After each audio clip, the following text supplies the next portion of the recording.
Actually গতকালকে আমাদের Agartala rail স্টেশনে একটা জয়েন্ট অপারেশন করা হয়, যেখানে আগরতলা জিআরপি থানা, আরপিএফ, বিএসএফ এবং আমাদের যে আরও সিস্টার এজেন্সি আছে সবাই মিলে। অ্যাকচুয়ালি আমাদের কাছে একটা খবর এসেছিল যে কিছু ভারতীয় দালাল কিছু মহিলাদেরকে মানে আগরতলা রেল স্টেশনকে ব্যবহার করে তারা বাইরে যাইতে পারে। তো এই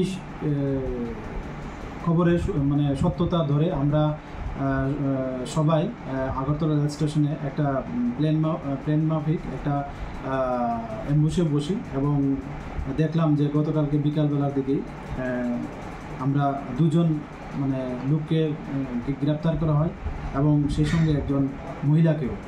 তো অ্যাকচুয়ালি এই দুজন লোক ভারতীয়, তাদের একজনের নাম হলো কৃষ্ণ দেবনাথ, ওনার বাড়ি বটতলা সাবরুম থানার অন্তর্গত, এবং অন্যজন হলেন টুটন দে, উনি রাজনগরের বাড়ি এবং ওনার বাড়িও সাবরুম থানার অন্তর্গত। এবং ওনাদের সঙ্গে ছিলেন একজন মাহমুদা নাম একজন মহিলা, উনি শরীয়তপুর জেলার বাংলাদেশের অন্তর্গত। তো অ্যাকচুয়ালি ওনাকে তারা অবৈধভাবে ভারতের বর্ডার ক্রস করে একটা গাড়ি করে নিয়ে এসছে আগরতলা রেল স্টেশন এবং ওখান থেকে তারা বাইরে চলে যাবে। তো আমরা গতকালকেই ওনাদেরকে এগেনস্টে আমাদের আগরতলা জিআরপি থানাতে একটা মামলা গ্রহণ করি, যার মধ্যে যে নতুন আইন হয়েছে বিএনএস অ্যাক্ট, আইপিপি অ্যাক্ট এবং ফরেনার অ্যাক্ট আছে।